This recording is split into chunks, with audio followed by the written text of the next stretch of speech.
Okay, today's lesson is a continuation of the previous day, which we're going to talk about binomial expansions and Pascal's triangle, but we're going to concentrate today on the binomial theorem.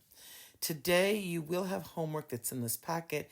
It is the homework handout number 5, because we will have finished the lesson. All right, here we go. So yesterday we looked at Pascal's triangle to find coefficients for when we did binomial expansions, and Pascal's triangle is fine when we only need to go to 5 or 6 or maybe 7 rows, but when it gets more than that and we want to figure out a term that's in this triangle, that's a lot of work because you have to keep rewriting the whole triangle. One of the things that Pascal is very well noted for was his use of something in the study of combinatorics, which is talking about combinations and permutations. And it was ways of looking at numbers of the way things, it's probability and the likelihood of certain numbers coming up. And he found that to find any element in the triangle, you could use a particular formula. It's called choosing. This right here, where it says it has the parentheses and then n over r, this is spoken as n choose r. It also is written in this way, n choose r. And there's a formula for that here. And the formula for n choose r is n factorial. That's what the exclamation point means. N factorial divided by r factorial times n minus r factorial. What this formula does is it finds any element in this triangle when we say we want the nth row and the rth element. Okay? So the elements that go across here, we said elements 0, 1, 2, 3, 4, 5. That's each one of the, so the diagonal that's just the ones at the beginning, those are called the 0th elements. And then the next diagonal, these would be the first elements. This diagonal would be the second elements. And then we have our third element, our fourth element, and our fifth element. And again, if our triangle was bigger, we would have more elements. So let's look at if we added row 6, row 7, and row 8. So I'm just adding those extra rows, and you should want to write these down. Because what I want to talk about now is what if I wanted to find row 6, third element. Now remember, it's element 0, 1, 2, 3. So the fourth number in is the third element. And so that's 20. We can see that by looking at Pascal's triangle. But let's look at this formula that Pascal came out with, and that is to do 6 choose 3. That's how you say this. You say 6 choose 3. This is the way we write it. But we can also write it in this fashion. Normally these are smaller, but I want to write them big so you can see them. 6 choose 3. To do this, to compute this, we use this factorial formula. So we're going to write 6 factorial divided by 3 factorial times 6 minus 3 factorial. Now, if you didn't know it before, I'm going to explain to you what factorial means. Factorial is a type of multiplication. And it means starting with the integer, you see 6 factorial says, starting with that, multiplied by all of the other integers in descending order. So it's going to be 6 times 5 times 4 times 3 times 2 times 1. And then you stop at 1. And this is 6 factorial. It's all of the integers, 6 all the way down to 1, being multiplied. We're dividing that by 3 factorial. 3 factorial will be 3 to 1. And then here we've got 6 minus 3. Well, 6 minus 3 is 3. So we have another 3 factorial. So this is what our denominator looks like. Don't multiply them out. Before you do anything, you want to say, hey, what cancels? And we notice that 3, 2, 1 was right there. 3, 2, 1, that cancels. And this 3 times 2 is 6, so I canceled that 6.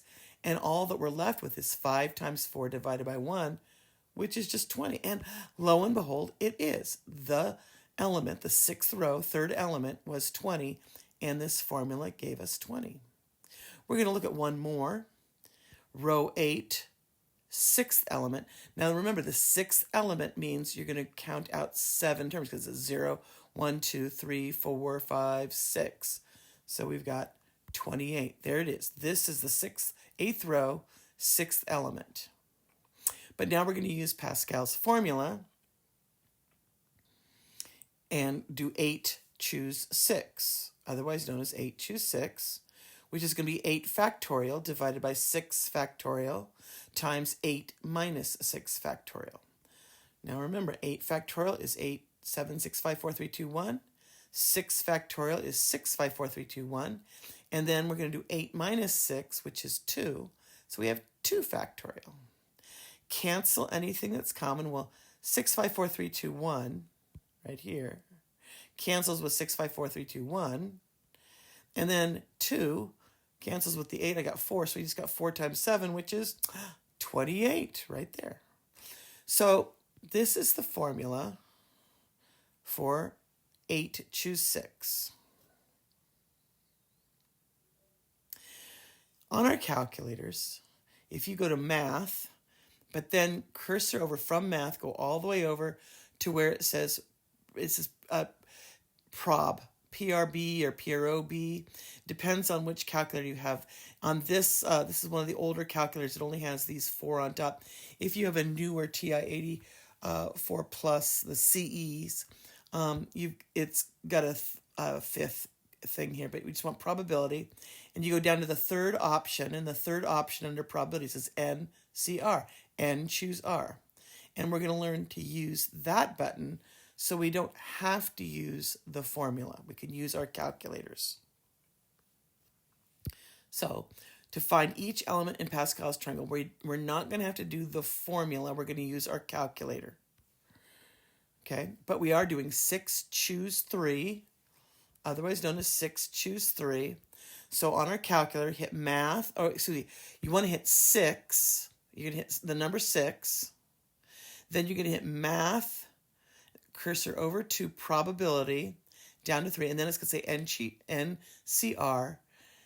Hit that button, and then hit the number 3, and it's going to give you 20. So this is what it would look like. And a 6, you enter 6, then you hit the button NCR, then you hit 3, and then hit enter. On the CE version calculators, when you do that same button, you hit 6, then you hit math, and then probability NCR. It puts it in pretty print, so it looks just like it would in the book. 6 choose 3. When you hit enter, you'll get 20. So you're going to do that for each one of these. This one you're going to do 13 choose 5. So it could look like this, 13 NCR 5. Or if you're using the CE edition, it's going to look just like it does in the book. And you're going to get your answer, okay? Try doing numbers 3 and 4. Pause the video for a moment. Try doing numbers 3 and 4 on your calculator.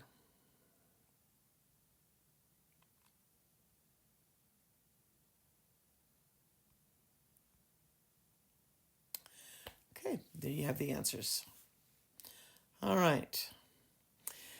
So now let's talk about finding specific terms in a binomial expansion.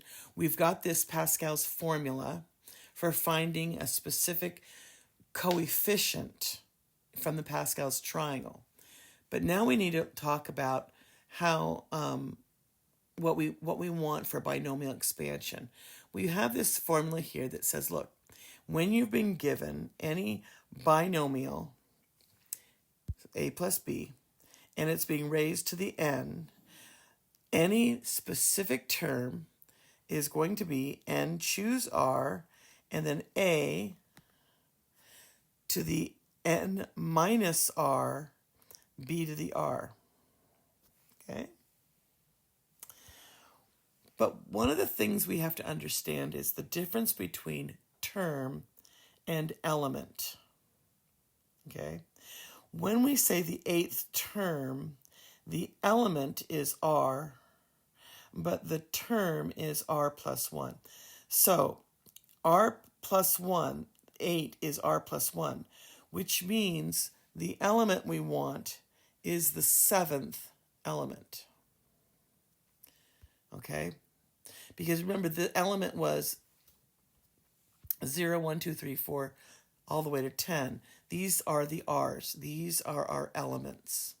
So when this says 10th degree, we want row 10, seventh element.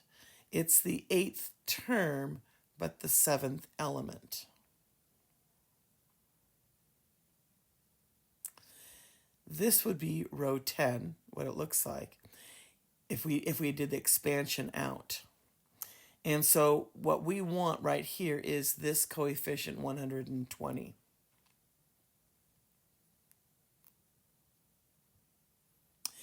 We're going to be doing 10, choose 7 on our calculator. When we do that, it gets 120. So we don't have to do Pascal's triangle. We then also have to take in consideration the A and the B as we see it up here. So it's 10, choose 7, A to the 10 minus 7, B to the 7. So let's look at this.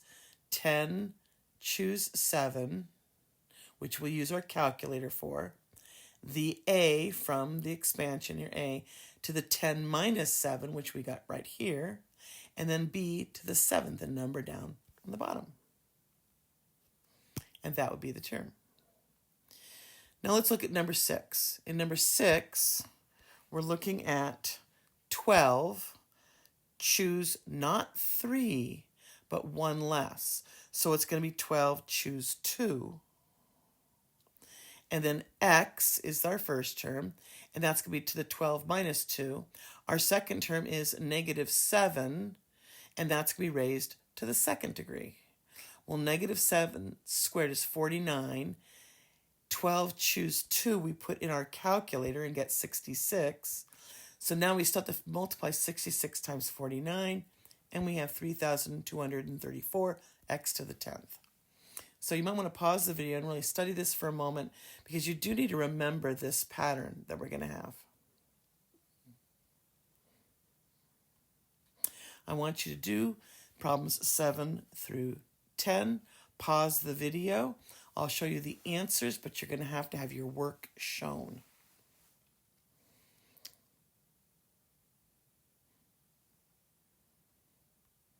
Okay. Now, you need to post these to Google Classroom. And I don't want you to just have the answer only. You need to show your steps on how you did it. So you need to show the NCR, N choose R, and then your A to the N minus R times B to the R, okay? Here's your answers. Pause the video to check them. All right, here we have a complete and total expansion. It can be written in this fashion. We're saying, oh, look, we're doing all of these using the binomial expansion, NCR. And we can write it this way. You can pause it and see what the summation looks like. You're using the binomial theorem to expand this one out. We're using what we have there. And it's going to be, since this is to the 6th degree, it's going to be 6 choose 0, 6 choose 1, 6 choose 2, all the way until we get to 6 choose 6. You have your A's in descending order, 6, 5, 4, 3, 2, 1, 0. You have your B's, which is positive 2, to the ascending, 2 to the 0, 2 to the first, 2 to the second, etc. Write the whole thing out, and then simplify each one of those terms using your calculator.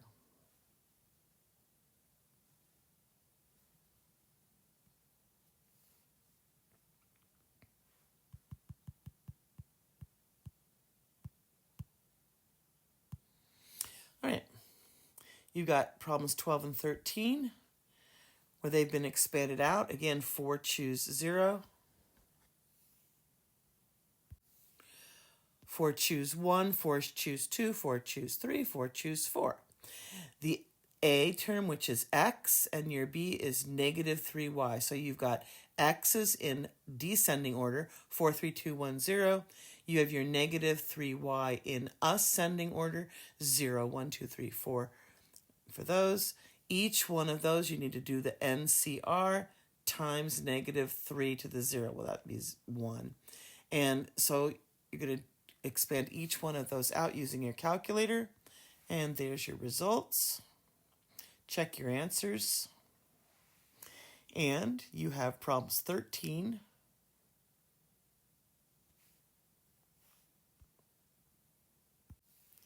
through 15 to do and post for classwork. Once you've posted those for classwork, then you should move on to the homework handout and do the homework that's in your packet. That will also need to be posted, but your homework, you have until Friday to get turned in. But you need to get problems 13 through 15 posted today to Google Classroom for classwork.